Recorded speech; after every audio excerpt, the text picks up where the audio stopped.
Aurora Brown and Intersectional Psychology acknowledge the traditional owners and custodians of country throughout South Africa and their connections to land, water, and community. We pay our respects to their elders past and present and extend that respect to all Indigenous people listening today.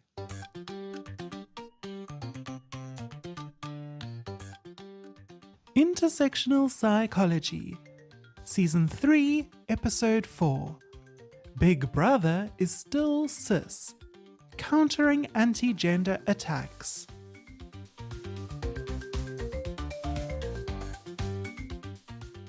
Hosted by Aurora Brown and featuring special guest Clinical Psychologist Pierre Brouard.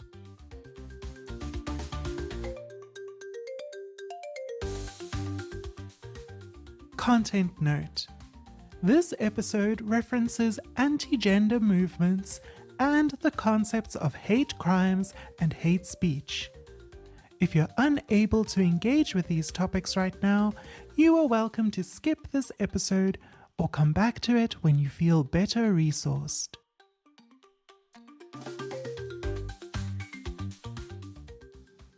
Hello, and welcome back to Intersectional Psychology, the podcast that explores psychology's role in promoting social justice.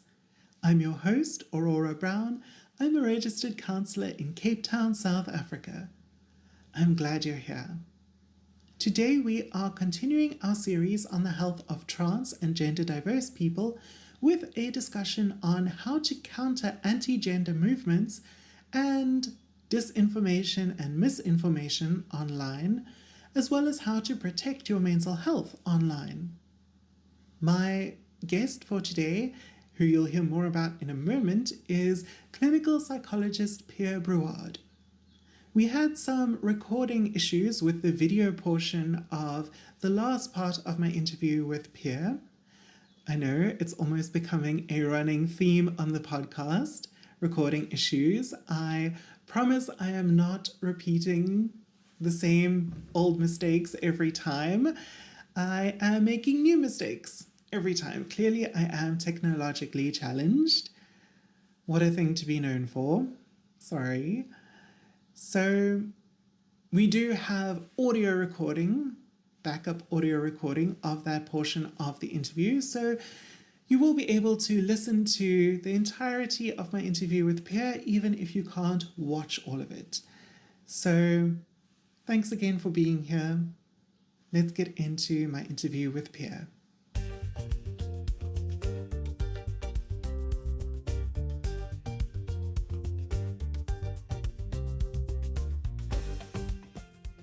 Queer psychology, but make it radical.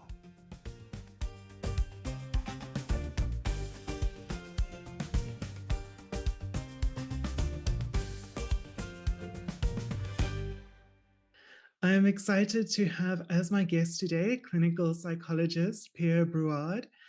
Pierre is also a research associate in the Center for Sexualities, AIDS and Gender at the University of Pretoria. He is an executive committee member for the Sexuality and Gender Division of the Psychological Society of South Africa, SAISA, and a board member of the Professional Association for Transgender Health South Africa, or PATHSA. So Pierre, welcome to the podcast. Thank you. Thanks for having me. So what else can we know about you and your work? I suppose if you looked at my working life, which started out in HIV work in the late 80s and then into the 90s, and then that kind of naturally evolved into work around sexualities and gender, and then into sort of transformation and diversity work. And then I would say in the last few years, perhaps more explicitly working in the trans space, the golden thread, I think, that links it all, if there is such a thing, is an interest in people who have, I suppose, marginal identities, or who are on the receiving end of stigma, discrimination, and societal disapproval. I think I have a strong ethic in me around being upset and disturbed by unfairness. And I think that sort of this constant sense that society isn't inclusive for everybody, even though we have this amazing constitution in South Africa, on the ground, in reality, that isn't the case. And so I'm always interested in how do we bring more people into the circle of acceptance and access to rights and services, and just to be seen as a sort of as a part of the rich diversity of society. That is what sort of motivated me my whole working life. And so I suppose you could understand my work through that lens of how do we include people. And I realize as well that there's a kind of potential politics behind that statement too, because who gets to decide that we are the group that you should be included into? So it's also about challenging notions of center and periphery and trying to sort of play with the politics of power and who gets to decide who's in and who's out. I love that. What are some of the most common presenting complaints related to mental health in the communities that you serve? Well, so I've worked with queer or LGBTQIA plus mental health for decades, really. And the forms of exclusion and marginalization, I suppose you could say, are multi-layered, at the sense, first of all, of the sort of structures and systems that exclude people from achieving their rights. And even though, as I said earlier, we have a generous constitution and a generous legal framework, I think in reality, queer people's mental health is not taken seriously as a topic.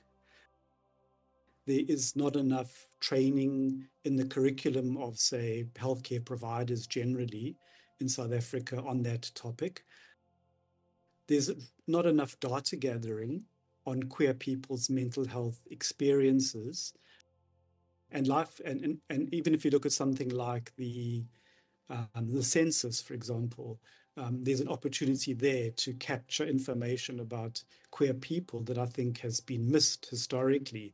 So at the level of systems and structures, I think there are forms of exclusion that mean that the experiences of many queer people when they engage, for example, with physical health and mental health services, they face stigma and discrimination at those levels. And there are very few consequences for those providers who act in those particular ways. And then I would say probably at the kind of social community level, the level of norms and values and community beliefs and practices, and I would include there communities of faith, communities that are organized around common cultural practices, and the general sort of area of media and sort of the spaces that inform attitudes and practices. You would see there that there are a lot of instances in which anti-queer sentiment is unproblematically generated and popularized. And even though we have a new hate crimes, hate speech act, it hasn't yet been properly enacted. And I think that the terms of the Papuda Act and the Equality Courts, I think that they had limited success in addressing hate speech and hateful utterances there. And then I would say, I suppose at the interpersonal, familial level, you could argue that there's a lot of anti-queer sentiment that still persists in South Africa. And I don't think it's helpful to simply say it's just homophobia and transphobia for its own sake. I think often communities and individuals,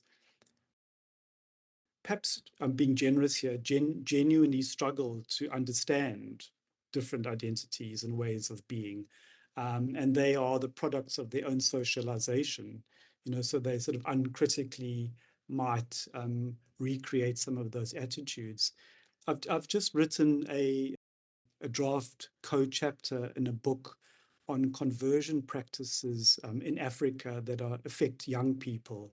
And my co-author and I pitched to the editors of this particular book the idea that we wanted to think about conversion practices, which are those practices that attempt to alter the sexual orientation or gender identity of a person, that parents who are often the main perpetrators of those practices, because those young people are in their care, and they might take their children to a healer or a church person or through a ritual or ranges of processes to try and make them unqueer in some way. We thought it was unhelpful to position those as just simply acts of malice or unkindness, but rather to position them within understandings of parenting as partly love, but also partly duty, and raising your child to be a member of the community that fits into that community. And if you believe your child won't fit in a sense, you're doing them a good service by trying to make them unqueer. I mean, of course, it's impossible to do that, and it is experienced by that person as incredibly othering and destructive to your sense of self and wellness, your mental and emotional wellness. But those parents are not just acting out of malice. We thought that framing might be helpful.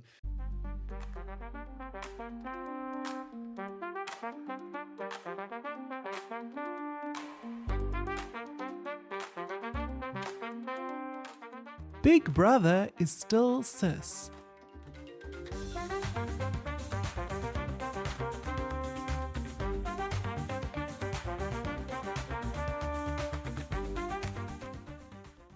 Not using the census to gather data on queer people also kind of makes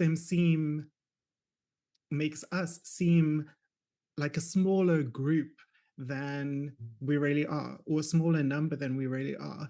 And it's much easier to dismiss and other a group that is seen as very marginal and very small.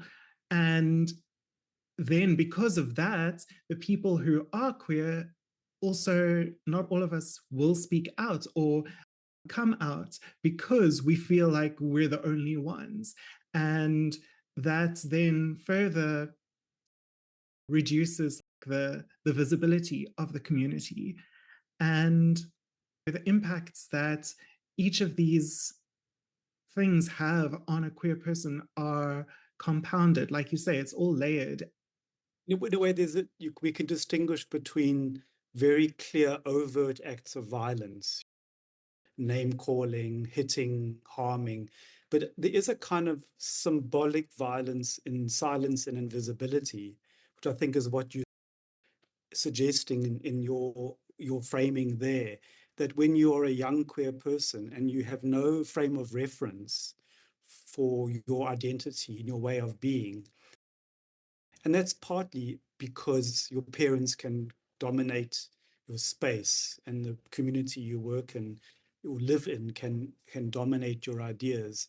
And so when you don't see representations that are healthy and open about people like yourself, you can literally feel as if you're the only queer in the village or the planet or the world. I mean, I suppose countering that is the idea that, well, the social media, internet space is another window into visibility. But even then, there is a lot of hatred on the social media space and misinformation. So you might find communities like yourself online, but you also might find a lot of harmful ideas, which can then threaten your own sense of well-being. Absolutely.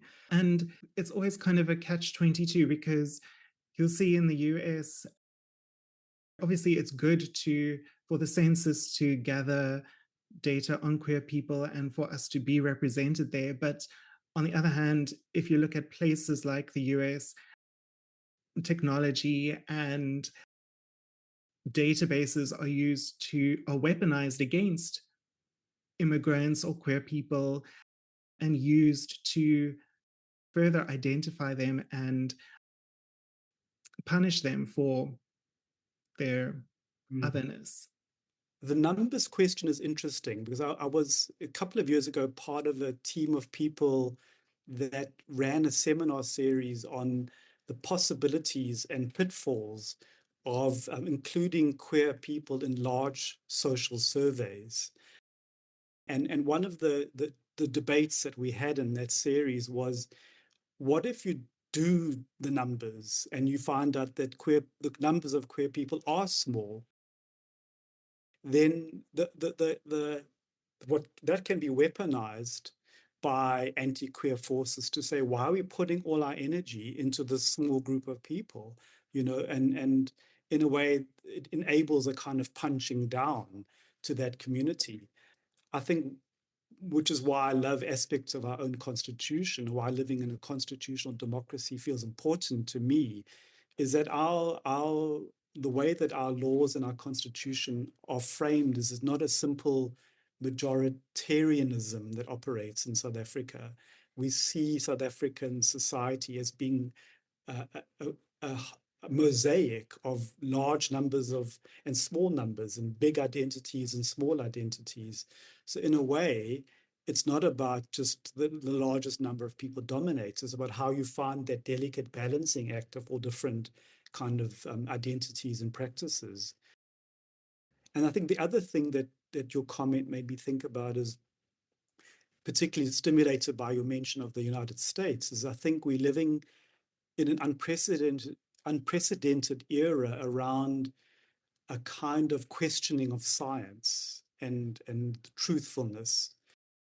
And that in a way, people are opting for their version of the truth and contesting established scientific method with new forms of evidence making and weaponizing conservative think tanks and sometimes dodgy science in the interests of a particular ideological point of view or struggle. Absolutely. Absolutely.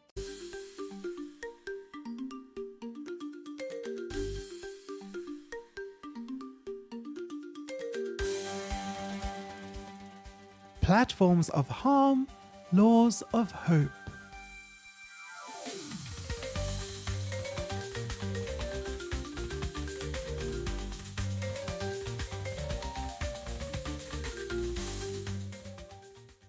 More and more social media platforms, including Twitter, Facebook, TikTok, have abandoned their commitments to fact-checking disinformation that you mentioned on their platforms. They're also now refusing to monitor and censor hate speech and bullying online. Most of these companies are headquartered in the US, where there is very limited legal and governmental desire to protect marginalized people. But like you say, South Africa does have much stricter hate speech laws and even our constitution, specifically bans discrimination against anyone. So I know you're not a legal scholar, but do users of these platforms here in South Africa have more legal protection than American users? Are these companies supposed to change their policies for people around the world to adhere to our laws? Yeah. The thing is, the challenge, and I think you've articulated it really clearly, is that these large organizations, there's really very little ethical oversight, and they are pretty much able to do what they wish.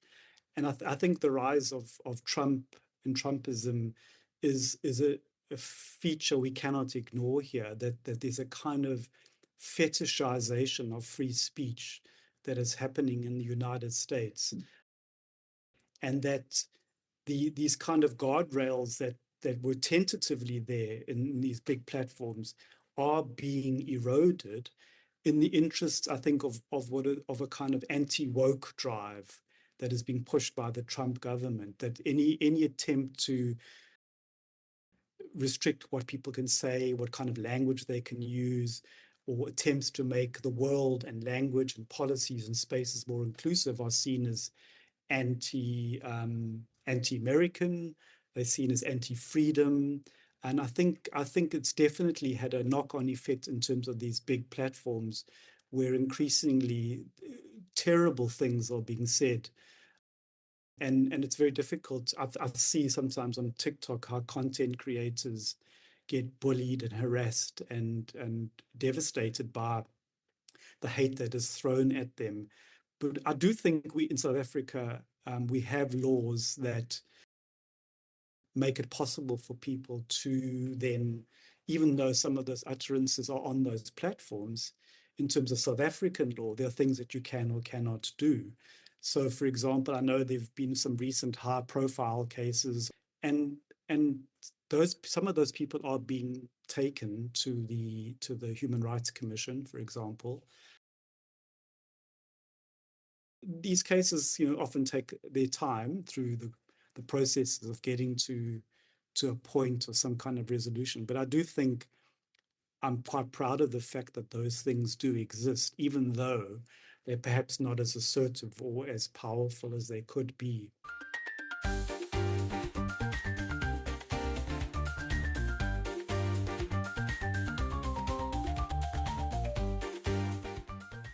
Receipts, resistance, and raising hell.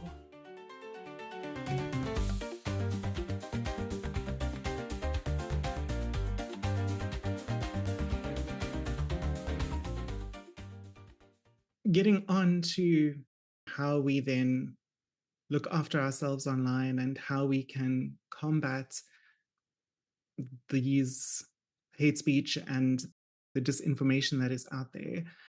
Earlier this year, PATHSA released a brief guide to dealing with anti-trans disinformation and intimidation specifically. I'm going to include a link to the guide in the show notes for this episode. Can you tell us a bit about what you were seeing that led you to create this document? So I think that particularly the space around trans and gender diverse people in South Africa has become more fraught in the last few years. And I would say what we're seeing is the impact of the global anti-gender movement, and particularly in its American form. I'm sure your viewers / listeners are familiar with the anti-gender movement, but in brief, it's a belief, a pushback, I suppose, against what is called gender ideology, a term that was coined, I believe, by the Catholic Church some years ago. And this alleged gender ideology was putting forward ideas about women's equality, about women's rights to contraception and abortion, and also queer rights to gender self-expression and gender self-identity, and also even pushing back against things like comprehensive sexualities education in schools. So anything that was a kind of a progressive idea around shifting notions of who's in and who's out, going back to our previous conversation, and whose rights matter. Anything that was seen as an opposition to that was framed as gender ideology. And the anti-gender movement is trying to reinstate more traditional ideas about women and men and the place of LGBTQIA plus people in society. And in a way, it's really about reinforcing patriarchal interests and a particular idea of the family. And so we've seen those influences of those kinds of movements in South Africa, with small organizations starting up. People like Ingrid Lynch and others have done really good work in looking at the history of some of this work, including also Marion Stevens, have started to sort of document the different groupings in South Africa. Some of them predate the anti-gender movement, but they've, in a sense, seen this as an opportunity to be revived in their work and reinvigorated to put forward conservative ideas about family and women and queer people and young people. I'm not going to name organizations in South Africa. There's one particular one that's proving to be, I think, interested in litigation. We may touch on that shortly. I'm not going to name them because I think partly because I don't want to give them more airtime than they deserve, but secondly, also partly to protect myself and my own interests from being litigated against. But it's a small group of people with links to an American body, and their interest is in creating, I would say, discord in the trans organized space in South Africa. And they're pushing back against gender affirming care, particularly for young people. They're pushing back against the idea that young people could know that they're trans or gender diverse. And they're moving into the legal space to try and, I suppose, create a climate of intimidation and fear amongst practitioners who are working with gender affirming care, particularly for young people. And they're also entering into the public opinion space by releasing commentaries in national publications or writing commentaries for journal articles or for journals. And so what we're seeing, I would say, is a kind of attempt to disrupt and to create fear and anxiety and to create consternation and dismay and disarray in the trans space in South Africa. So that was some of the context for us, particularly in Path SA, to think about, well, what do we do? I mean, we're a small body of people. Our main focus is working with and supporting professionals working in this space. And of course, there are other role players like Gender Dynamics, for example, and others doing excellent work. But I suppose it was an attempt to say, let's punctuate this moment. Like, let's stop and say, hey, what's going on here? We're noticing something. And what are some of the things that you can do to think, to notice, and to act and to protect? So, this guide that PATHSA developed contains useful information for several different audiences, including healthcare providers who are facing harassment, transgender and gender diverse people, allies, and activists who are facing transphobia and harassment, and also general online safety tips for basically anyone online. So if we start with gender affirming healthcare providers facing harassment, could you please give us some insight into the kind of harassment and challenges that providers are facing? I think what we're seeing, I'm not going to again name names particularly, but we're seeing that I know of at least one provider of gender affirming care is facing legal action, essentially based on decision making around providing gender affirming care to young people. And we know that is a space that's become really weaponized by the anti-trans, anti-gender movement, which is attempting to create, I would say, sufficient doubt around gender affirming care for minors in a way that in a way makes that care lack any form of credibility. And what we're seeing a kind of weaponization of science and the scientific method, and creating, I would say, and I'm sure maybe someone like Haley might have talked about this, an idea that we need a certain gold standard of evidence before being able to offer that kind of care to young people, when that gold standard is unachievable in terms of the ethics of doing that kind of research and the complexities of doing that kind of research, and also ignoring the fact that other forms of care towards young people are based on also a similar standard of evidence that gender affirming care has at the moment. So we're seeing what is happening is that there's a kind of pushback against providers and implying that they're acting in ways that are unethical or against the oaths that they have taken as a medical doctor. And I am aware of at least one practitioner who's been reported to the Health Professions Council of South Africa in an attempt to create a kind of silencing and chilling effect. I think that those attempts are largely going to be unsuccessful because they're more mischief making than rooted in likelihood of succeeding.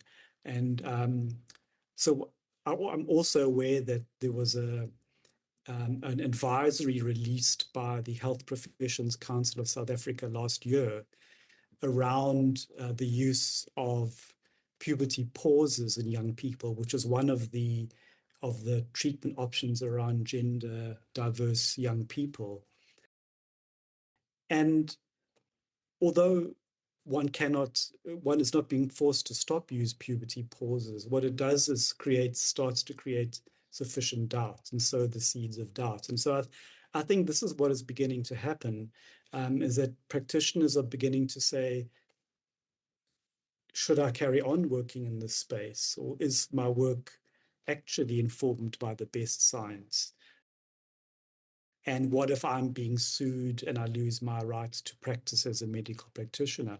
What about reputational damage? So I think we're beginning to see, although the numbers are small, beginning to see a sense of anxiety beginning to filter out into that space.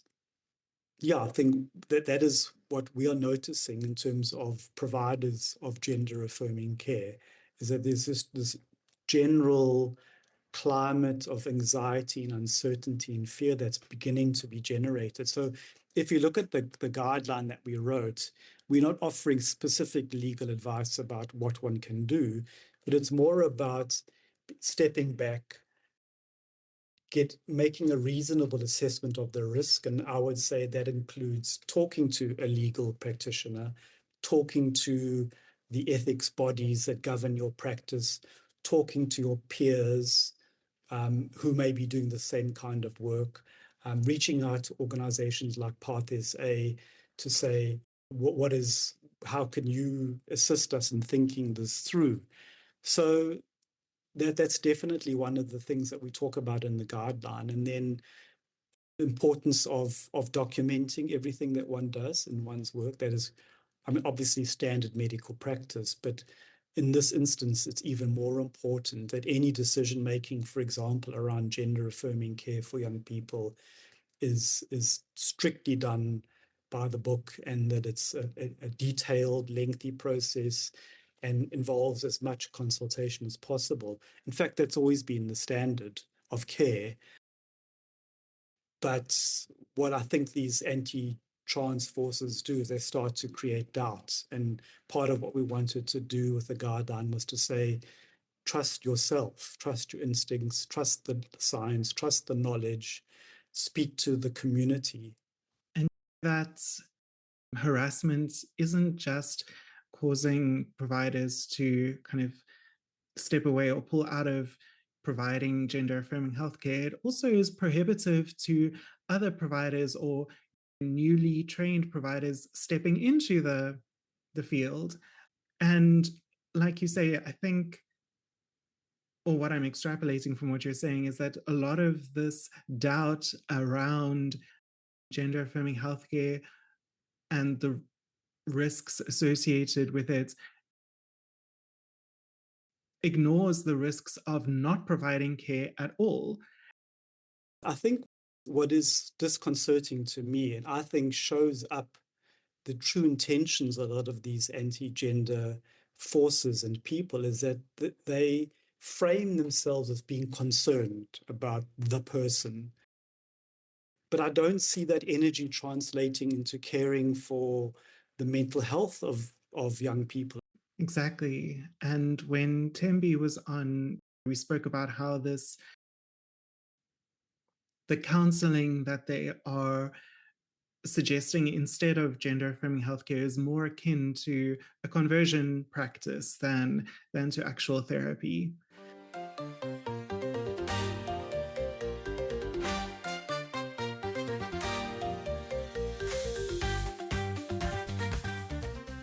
Don't feed the trolls, but don't starve yourself either.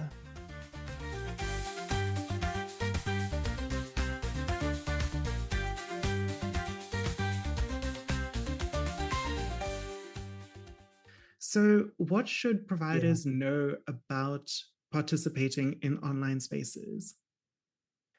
When we wrote the guidelines, we did distinguish between providers and, in a sense, the transgender diverse person or the ally themselves. But there is obviously a strong overlap between general forms of carefulness. But certainly for professional people, one can separate out one's professional profile from maybe more personal stuff that you want to do. So that is one layer of protection, I think, that you can offer. And then there are sort of general safety mechanisms around working online, checking security settings on the platforms that you use to make them the highest possible, making sure that your passwords are safe and protected, using things like double authentication systems. You need a password and maybe a PIN code to access certain platforms or for people to get to you. Platforms like WhatsApp have options where your messages can disappear or even images can be sent for a short period of time. If you belong to groups on WhatsApp, there are moderator functions about keeping people out. I know WhatsApp also has limits on how many times you can forward something, for example. So that can stop the trolls from sending out nasty stuff to a whole swathe of people. So, and I think also choosing your battles is probably another area that's important to think about in terms of online protection broadly, because that's also partly about protecting yourself. I mean, auto-critique here is that I don't always succeed myself, is that I engage another troll on TikTok and I think afterwards, why did you do that? And sometimes it might be better to work with like-minded people, find your community, than trying to tackle on the transphobes where they just pile on and then their supporters pile on, leaving you feeling very isolated. So, and again, I think that leads me also to the kind of self-care aspect of it, to monitor yourself and your consumption of online material. Many of us can get addicted to scrolling, doom scrolling for hours, or going down rabbit holes of negativity. And honestly, my biggest advice would be just pull back from that, to have a digital detox, try and give yourself a break, do things that are not online, going out into nature and the world, seeing friends, doing stuff that is affirming, exercise, all the usual things that we know about but struggle to do sometimes.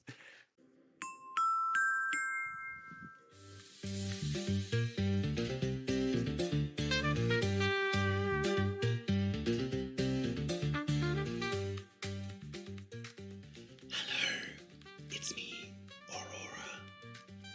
Please excuse me interrupting my own podcast. I'm just here to say that I will never include third-party ads on intersectional psychology, which is great because it means that you can be sure all the mental health information and content shared here is free from corporate influence and bias. However, it also means that this podcast will only be made possible by support from you, the listener. So if you enjoy this podcast or find value in it, please consider joining my Patreon, or Matreon rather, for as little as $3 per month. Your contributions will be used to improve this podcast, to cover the production costs to research, write, record, and edit each episode, and to host our guests. In return, you'll get exclusive Patreon benefits like bonus episodes, additional guided mindfulness recordings, early access to new episodes, extended episodes and outtakes, group discussions, and more. So just go to patreon.com and search for Intersectional Psychology. Thanks, and back to Intersectional Psychology.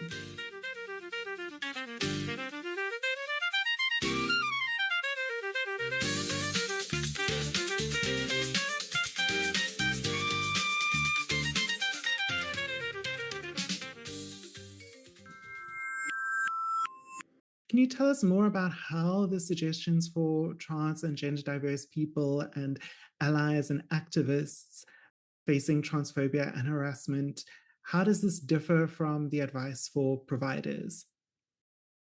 The ideas that I've just articulated do cross over between providers and the kind of average online user who could be trans or an ally.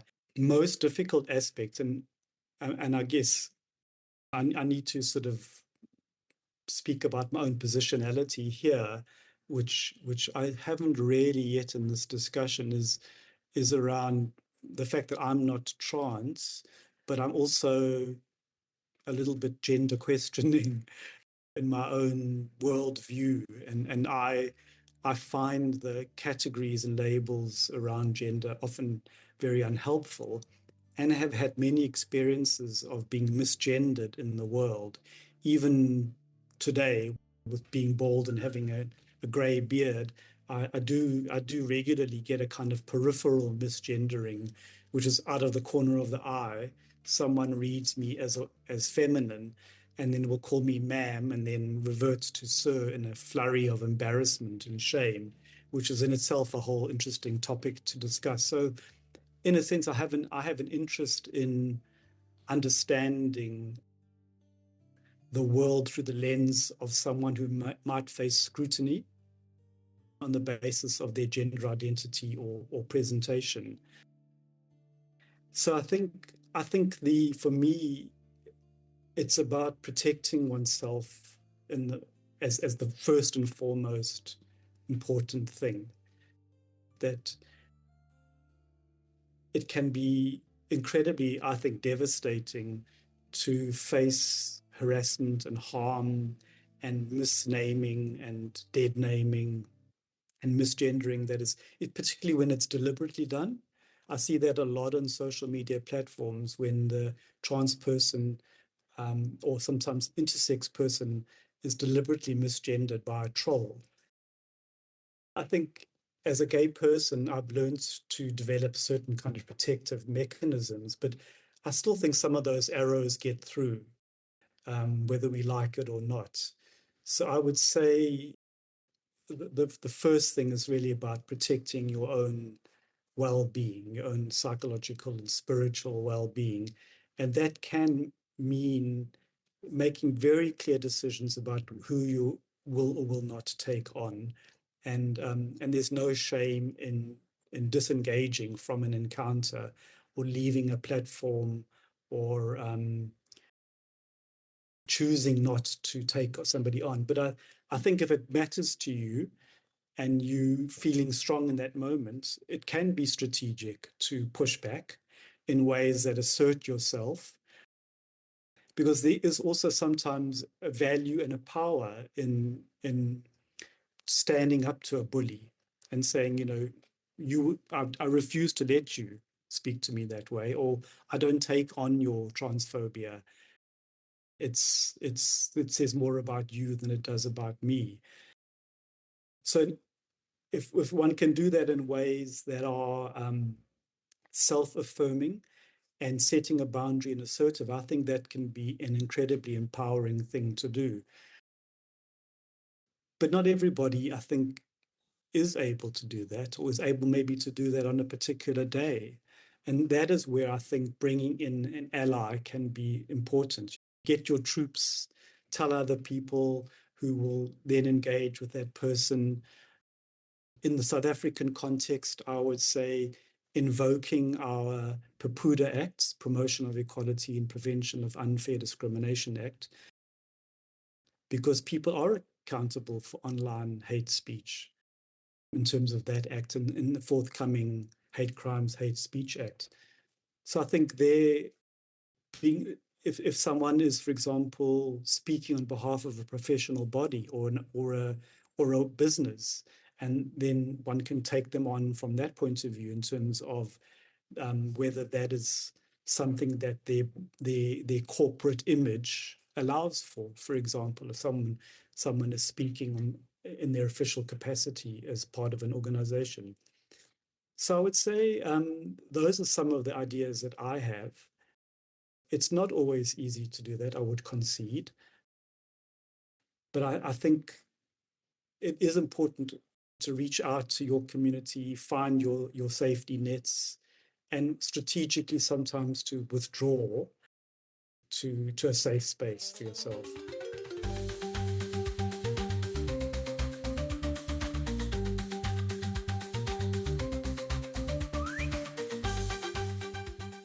WhatsApp isn't your therapist, and other online survival truths.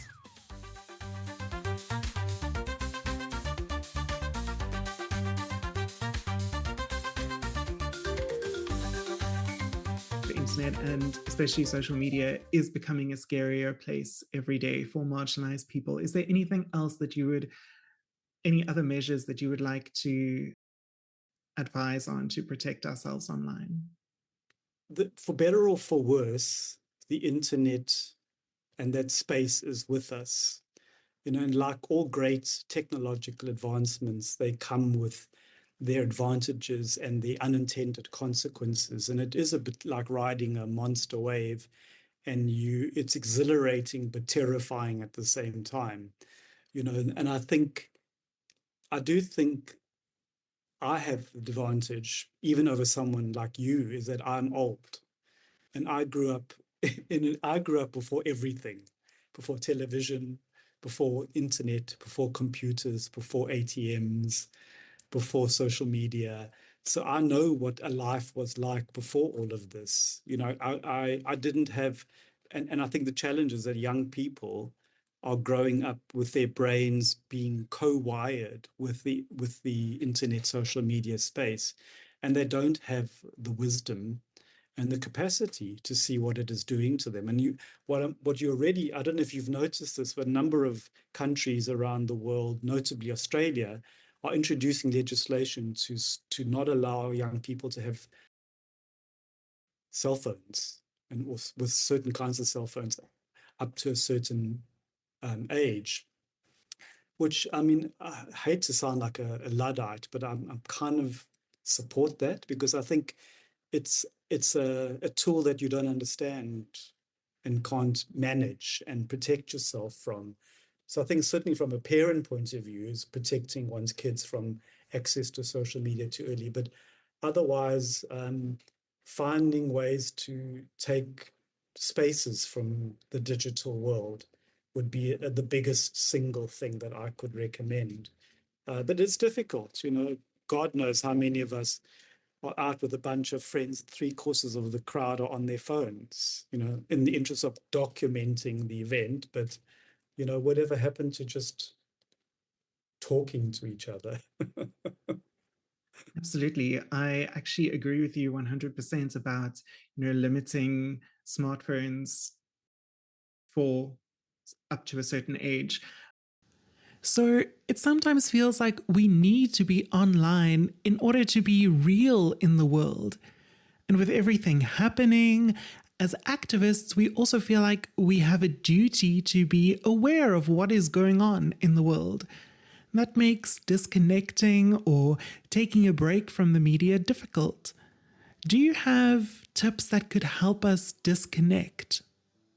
I also recognize that we all have different needs and different ways of connecting in the world. So for some people, connecting person to person can work. Other people may not be so good in the human space and the online world feel safer for them. So to lose that can feel quite devastating. I'm thinking about the young person you were mentioning, that if you're not online, it can feel as if you don't exist, that you've ceased to be real because you haven't got that connection or that presence. But I would say it is about looking around you and seeing who are the people that are your people, that are people that make you feel affirmed, that make you feel seen, connected, valued. And that could be, it could be your biological family, your chosen family. It could be a support group. It could be an interest group, a hobby group, walking, hiking, swimming, yoga, karate. Am I revealing myself to be middle class here? I don't know. But yeah, I mean, for me, being out walking in the world, in nature, is a no-brainer, because it sort of literally earths you in a different way. So I would say finding interests that are outside of the online space would be a first prize. But I recognize that for a lot of people, that is the safest space for them. The world out there isn't always so accepting or easy to be in. That is an unfortunate reality. The old-fashioned world of books and music, for me, listening to music that is of a particular emotional tone takes me to places that are interesting and restful and soothing. There are online spaces that are trans-specific or inclusive in various ways. So it's also about looking for those online worlds that are safe, that are moderated.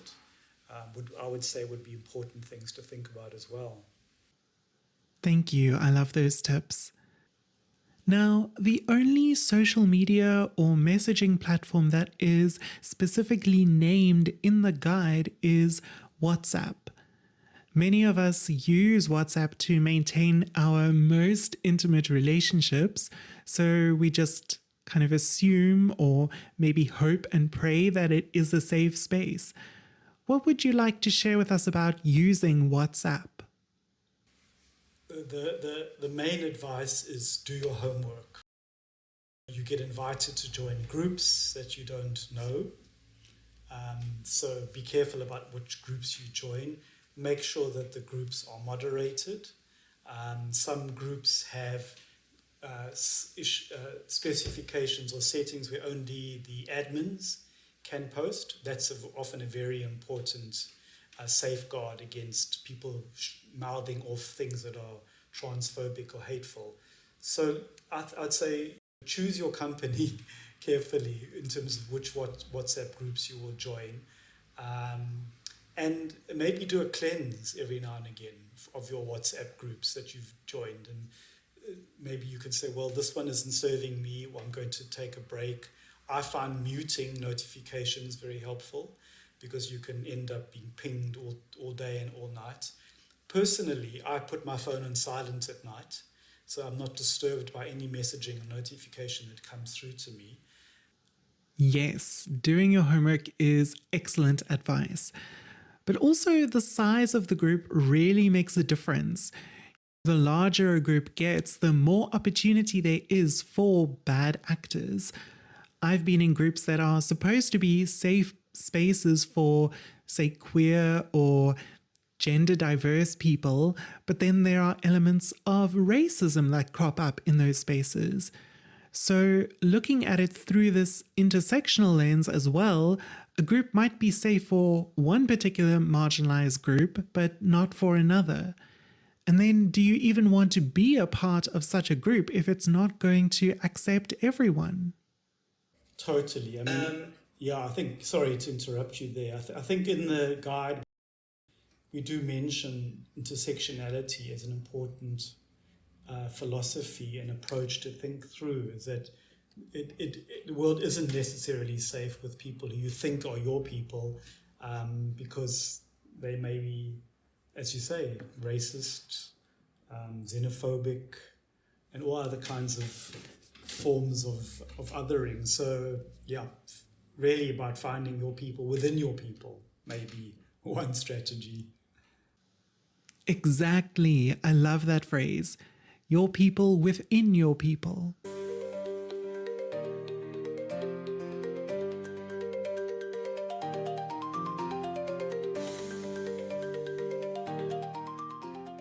Finding your people. Flipping the script.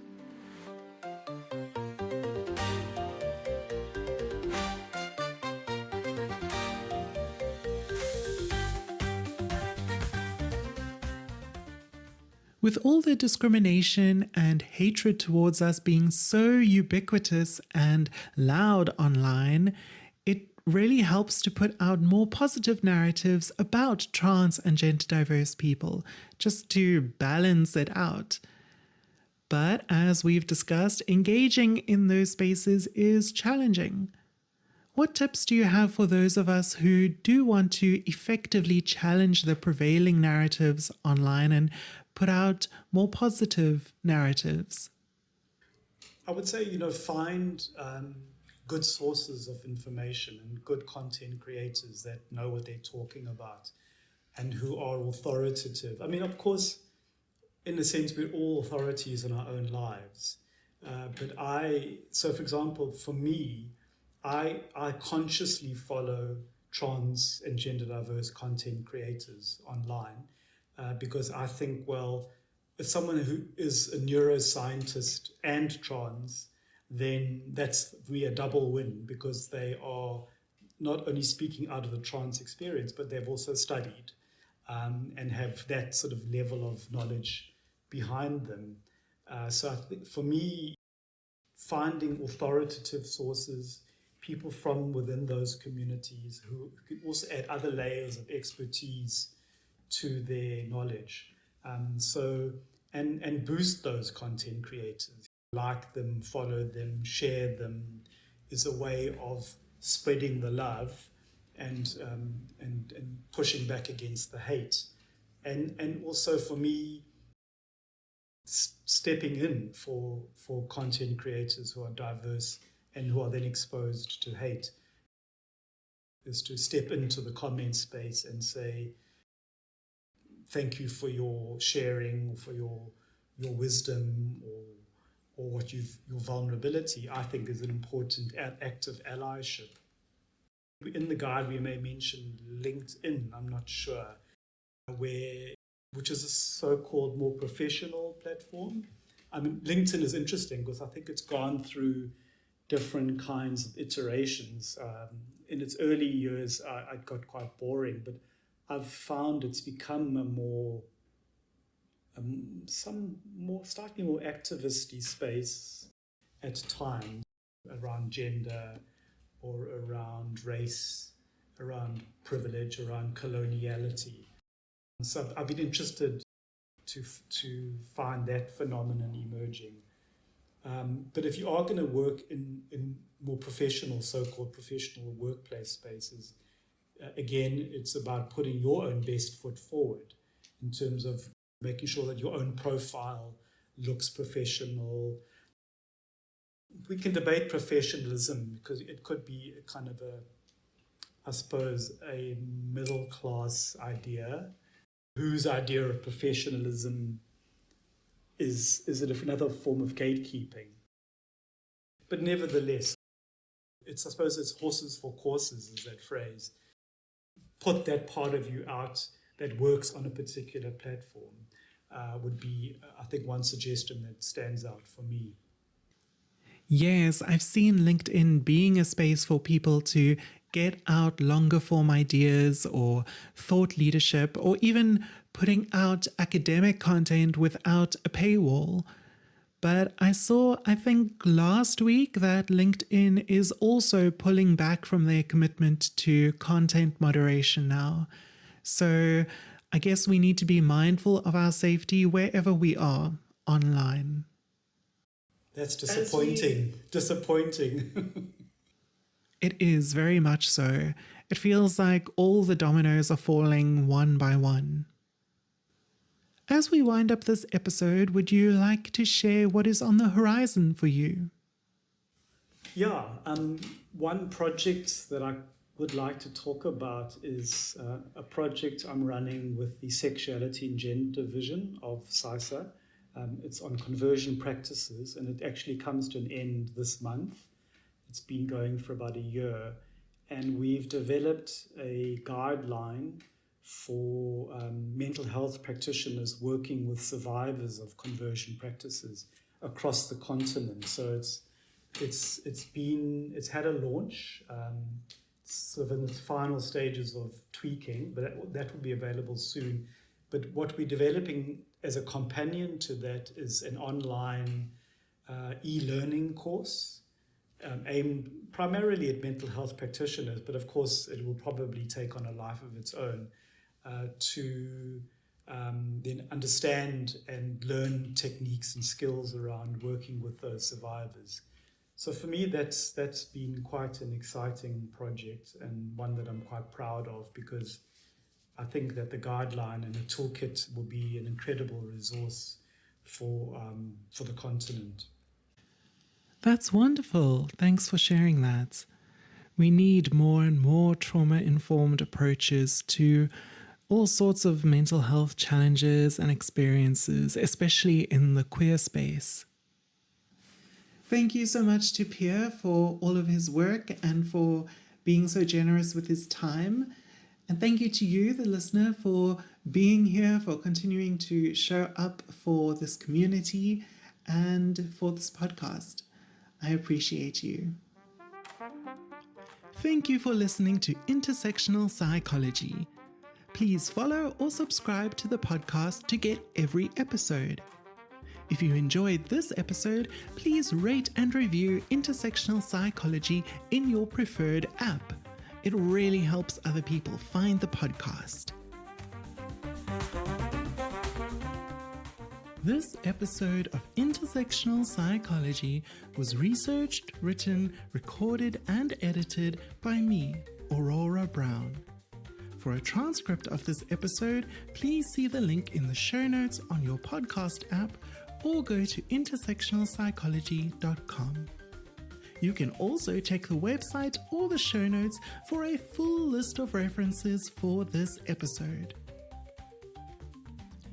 A video of this episode with closed captions is available on youtube.com/@intersectionalpsychology.